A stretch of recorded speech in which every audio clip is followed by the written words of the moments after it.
मेरा नाम सुमित सिंह है और विज्ञान की पढ़ाई चैनल में मैं आपका स्वागत करता हूँ।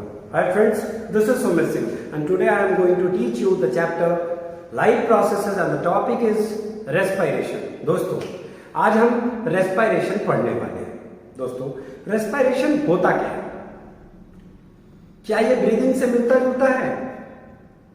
तो इसका जवाब होगा हाँ, लेकिन ब्रीदिंग जो है वह रेस्पिरेशन के प्रोसेस का एक अंग है।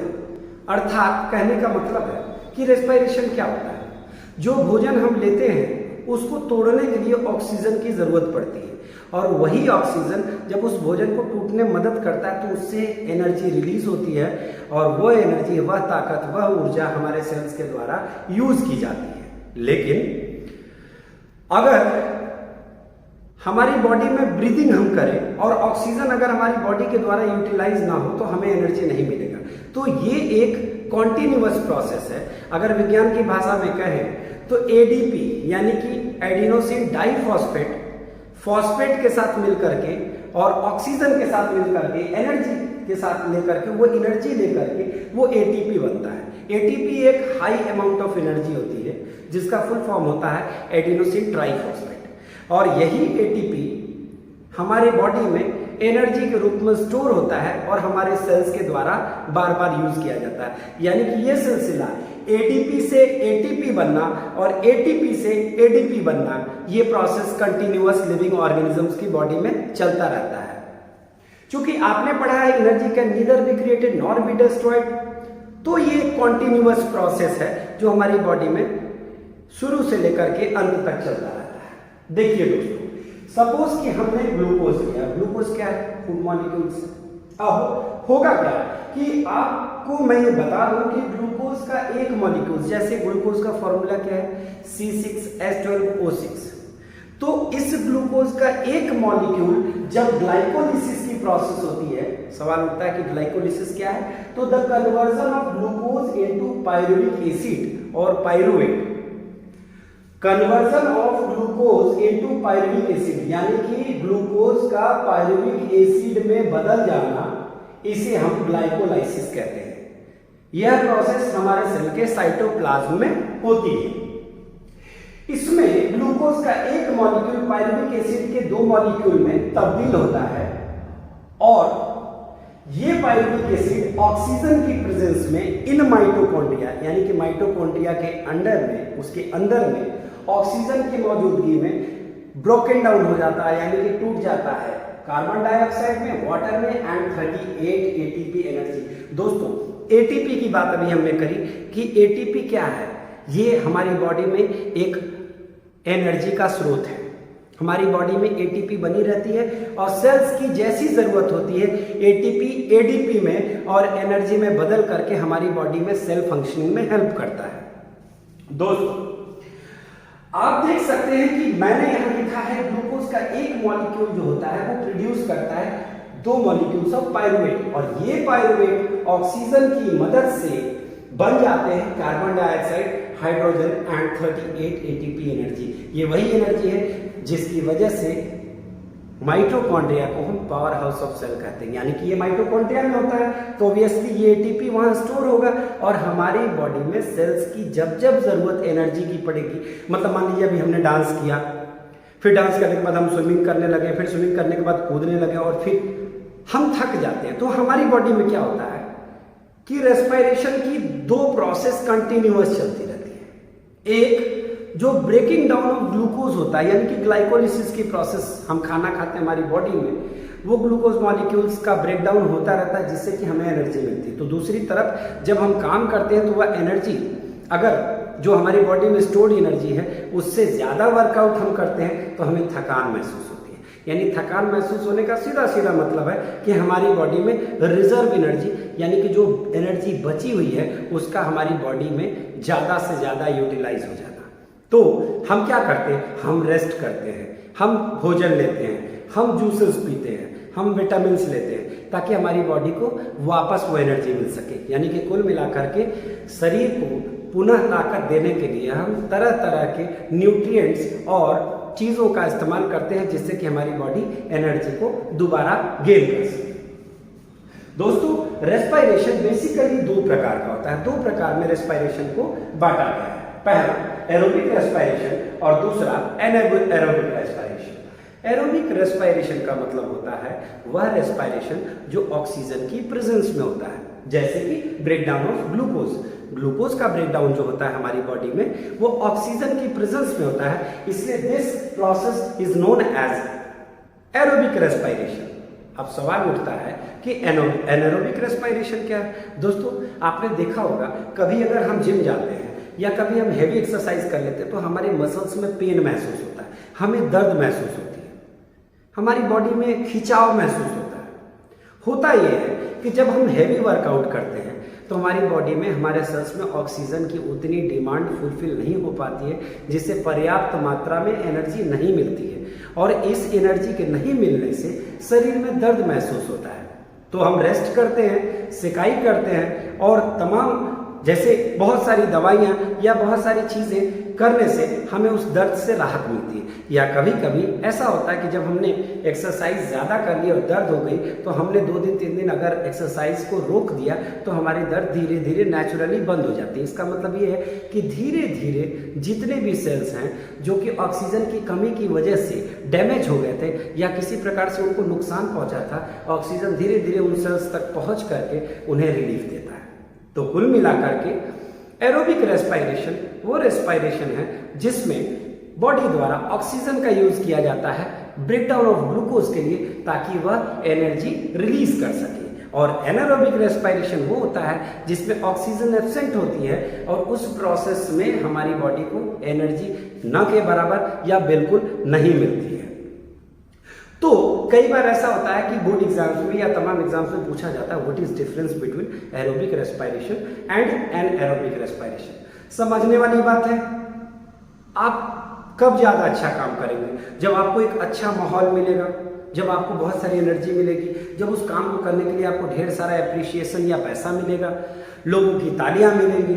और एक तरफ है कि आप कितना भी मेहनत कर रहे हैं लेकिन आपको ये सारी चीजें नहीं मिल रही, तो आपको मेहनत करना अच्छा नहीं लगेगा। तो सेल्स को भी काम करना तभी अच्छा लगता है जब प्रॉपर सप्लाई ऑफ एनर्जी बनी रहती है, यानी कि कंटिन्यूअसली एटीपी एडीपी में तब्दील होता रहता है। तो कुल मिलाकर के aerobic respiration is the respiration process in which oxygen is used to break the glucose molecules to release energy in the cell. And इसमें anaerobic respiration में ब्रेकडाउन ऑफ ग्लूकोज नहीं होती है। कुल मिला के अगर ये कहें, अगर कोई आपसे कहे कि मान लो कि ये ग्लूकोज है, ये खाने का कोई सामान है, तो ये कब ज्यादा अच्छे से ब्रेकडाउन होगा, ऑक्सीजन की प्रेजेंस में या एब्सेंस में? तो ऑब्वियसली ऑक्सीजन की प्रेजेंस में, क्योंकि ऑक्सीजन करेगा उसको कंप्लीट डाइजेशन के में हेल्प करेगा, उसकी कंप्लीट पाचन में हेल्प करेगा। जबकि अगर ऑक्सीजन की कमी होगी तो उसकी पार्शियल डाइजेशन होगी, जिसकी वजह से वह चीज हमें नुकसान पहुंचाएगी। दोस्तों कुल मिलाकर के हमने इस टॉपिक में पढ़ा कि रेस्पायरेशन क्या होता है। तो रेस्पायरेशन सीधे तौर पे अगर हम कहें तो breakdown of glucose in the presence of oxygen is known as respiration to provide energy to different cells of the body. And this is of basically two types. It is two types. One is aerobic respiration, another is anaerobic respiration. Aerobic respiration refers to a term in which it means that oxygen is being utilized by the cell to break down the glucose molecules to provide energy. Whereas the anaerobic respiration is the thing in which oxygen is absent and it doesn't works properly and it doesn't help in the digestion or the breakdown of large complex food molecules into the body. दोस्तों इसमें एक चीज और आप देख सकते हैं कि यहां पर एक टर्म लिखा हुआ है aerobic respiration considerable amount of energy release करता है, जबकि anaerobic respiration less amount of energy release करता है। शायद यही कारण है कि एनाएरोबिक रेस्पायरेशन की ही वजह से हैवी एक्सरसाइज करने के बाद हमारी बॉडी में पेन महसूस होता है, हमारे मसल्स में लैक्टिक एसिड फॉर्म हो जाती है और वो लैक्टिक एसिड कहीं ना कहीं सेल्स को उनका काम करने नहीं देती और ऑक्सीजन वहां पे प्रॉपरली पहुंचने नहीं देती है, जिसकी वजह से हमें क्रैम्प्स महसूस होते हैं, मस्कुलर पेन महसूस होता है। फ्रेंड्स इस टॉपिक को अब हम आगे बढ़ाएंगे और अब हम जानेंगे कि रेस्पायरेशन इन प्लांट्स कैसे होता है। अगर आपको मेरा यह वीडियो पसंद आया हो तो लाइक करें, शेयर करें एंड सब्सक्राइब करें। Thank you friends. तो रेस्पिरेशन इन एनिमल्स हम पढ़ने जा रहे हैं। फ्रेंड्स, आपने ये तो आप जानते ही होंगे अच्छी तरीके से कि एनिमल्स भी दो प्रकार के हैं, यूनिसेलुलर है एंड मल्टीसेलुलर है। अब वो ऑर्गेनिज्म जो यूनिसेलुलर है, छोटे छोटे हैं, जो नेकेड आई से नहीं दिखते हैं, जो माइक्रोस्कोपिक हैं, अर्थात हिंदी मीडियम के बच्चे कहते हैं कि हम सूक्ष्मदर्शी से जिन चीज़ों को देखें, वह चीज़ जो खुली आंखों से न दिखाई दे और जो वह सूक्ष्मतम हो, छोटी से छोटी हो, और इंग्लिश में हम उसे कहते हैं those organism which are microscopic in size and those can not be seen by the naked eyes is known as micro organisms. और अब ये माइक्रो ऑर्गेनिज्म, ये यूनिसेलुलर ऑर्गेनिजम्स भी तो सांस लेते होंगे, क्योंकि हमने इससे पहले न्यूट्रिशन इन अमीबा पढ़ा था। अगर अमीबा में न्यूट्रिशन है तो ऑब्वियसली रेस्पिरेशन भी होगा, क्योंकि वो भी एक ऑर्गेनिज्म है। प्रत्येक ऑर्गेनिज्म, प्रत्येक जीव, मैंने आपको अपनी पहली वीडियो में लाइफ प्रोसेसेस चैप्टर के अंतर्गत मैंने ये बताया था कि जितने भी जीव होते हैं उनमें कुछ कॉमन लाइफ प्रोसेसेस होती है, जिनमें पहला न्यूट्रिशन, दूसरा रेस्पिरेशन, तीसरा सर्कुलेशन या transportation and last one is excretion. ये महत्वपूर्ण चीजें हैं, ये सभी जीवों में होंगी, चाहे वो छोटी साइज के हो या बड़ी साइज के हो। तो फ्रेंड्स, आज हम पढ़ते हैं respiration in unicellular organism. In unicellular organism, respiration is done by diffusion by the cell membrane. अर्थात जो यूनिसेलुलर ऑर्गेनिज्म होंगे, जो इस तरह के ऑर्गेनिजम्स होते हैं, तो उनकी बॉडी में नाक मुंह तो दिखाई देता नहीं। जब वही नहीं दिखते हैं तो ये सब कहाँ से दिखेगा। लेकिन ऑक्सीजन की डिमांड उनको भी है, तो वो ऑक्सीजन की डिमांड वह पूरी करते हैं by the process of diffusion. और डिफ्यूजन हम लोगों ने पढ़ा है कि जब कोई भी चीज, the intermixing of two particles on the basis of their own. अब क्या होता है कि पानी में ऑक्सीजन डिफ्यूज है पहले से, मछली पानी में तैर रही है, गिल्स है, तो गिल्स क्या करेगा, जो डिजॉल्व अमाउंट ऑफ ऑक्सीजन है उसको उससे एब्जॉर्ब करेगा पानी के अंदर में। उस चीज को, जो ऑक्सीजन उसमें मौजूद है, ये अपने गिल्स के द्वारा उस डिजॉल्व ऑक्सीजन को लेगा अपनी बॉडी में और सर्वाइव करेगा और रेस्पिरेशन के प्रोसेस को कंटिन्यू करेगा। ठीक उसी तरह से यूनिसेलुलर अमीबा या फिर पैरामीशियम, ये सारे ऑर्गेनिजम्स जो होते हैं, ये अपनी रेस्पिरेशन की प्रोसेस को पूरा करते हैं by the help of diffusion. एक प्रश्न उठता है कि अगर ये डिफ्यूजन कर सकते हैं यूनिसेलुलर होकर के, तो हम मल्टीसेलुलर हैं, हम क्यों नहीं डिफ्यूजन कर सकते? तो फ्रेंड्स, इसका जवाब ये है कि डिफ्यूजन एक बहुत स्लो प्रोसेस है। छोटे जीवों में तो ठीक है, कॉम्प्लेक्स बॉडी नहीं होती, बड़ा सिंपल सी बॉडी होती है, बड़े आसानी से वो इस चीज को कर लेते हैं। लेकिन हम लोग तो इतने कॉम्प्लेक्स है, इतना बड़ा है। कहा जाता है, वैज्ञानिकों ने अध्ययन किया है, साइंटिस्ट जो हैं, जो बायोलॉजिस्ट हैं, उन्होंने स्टडी में बताया है कि अगर हम एनिमल्स में डिफ्यूजन होता तो लगभग सालों लग जाते, जब हमारा लंग से हमारा ऑक्सीजन कंटेंट जो है हमारे हेड पे या हमारे टो पे पहुंचता। इतना स्लो है, सालों महीनों लग जाते कि जब ये ऑक्सीजन एक जगह से दूसरी जगह तक पहुंचता, क्योंकि ये बेहद स्लो है। इसीलिए हम लोगों की बॉडी यानी कि मल्टी सेलुलर ऑर्गेनिजम्स की बॉडी डिफ्यूजन से अपना काम नहीं चला पाती है। उसके लिए हमें करना पड़ता है ब्रीदिंग, क्योंकि ब्रीदिंग जब हम ऑर्गन्स के द्वारा करते हैं तो लार्ज अमाउंट ऑफ ऑक्सीजन हमारी बॉडी में जाता है और ब्लड हीमोग्लोबिन के माध्यम से पूरे शरीर के अंग अंग में उसको पहुंचाने का काम करता है। आपने देखा होगा कभी कभी अगर हम ऐसे प्रेस कर देते हैं तो ये हिस्सा हमारा पीला दिखने लगता है, इसमें लालिमा कम हो जाती है, तो हम कहते हैं ब्लड का फ्लो रुक गया। तो ब्लड का फ्लो रुकने से क्या हो रहा है? ऑक्सीजन नहीं पहुंच रहा, तो इसमें धीरे धीरे करके जान कम हो रही है। यानी कि ऑक्सीजन कैसे प्रत्येक सेल्स तक पहुंच रहा है? Through blood. क्योंकि हम जानते हैं कि ब्लड में सेल्स होते हैं। कौन से सेल्स होते हैं? रेड ब्लड सेल्स होते हैं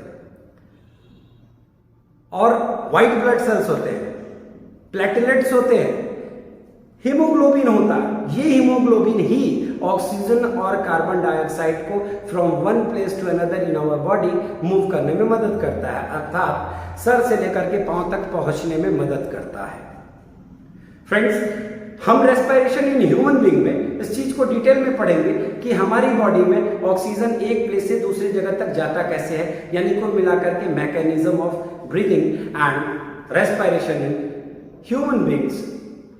दोस्तों, इस वीडियो को अगर आपको लगता है कि इसमें कुछ ऐसी चीजें भी हो सकती थी, हालांकि मैंने एक प्रश्न का प्रयास किया है जो कि हमारी एनसीईआरटी के बुक में दिया हुआ है कि why diffusion is insufficient to meet the demand of oxygen in multicellular organism. तो ये मैंने एक क्वेश्चन इस टॉपिक से उठाया जो मैक्सिमम एग्जाम्स में पूछा जाता है और इंपॉर्टेंट है। तो इसका मतलब यही है कि क्यों डिफ्यूजन पर्याप्त नहीं है, किसके लिए? Multi cellular organism. Multi cellular organism मतलब कौन? मैं, आप, सभी जीव, जो बड़े जीव हमारे सामने हैं। तो क्यों इनके लिए डिफ्यूजन जो है वो इनसफिशिएंट है, मतलब पर्याप्त मात्रा में नहीं है? तो इसका कारण सीधा ये है, because diffusion is a slow process, it cannot fulfil the demand of whole body. क्योंकि हमारी बॉडी का जो वॉल्यूम होता है वो बहुत ज्यादा होता है और एक जगह से दूसरे जगह तक डिफ्यूजन को पहुंचने में काफी समय लगेगा। उम्मीद करता हूं फ्रेंड्स आपको मेरा ये वीडियो पसंद आया होगा। इसी तरह की अगली वीडियोस को देखने के लिए आप हमारे चैनल के साथ बने रहिए। अगर आपको मेरा ये वीडियो पसंद आया हो तो लाइक करें, शेयर करें एंड सब्सक्राइब करें। Thank you.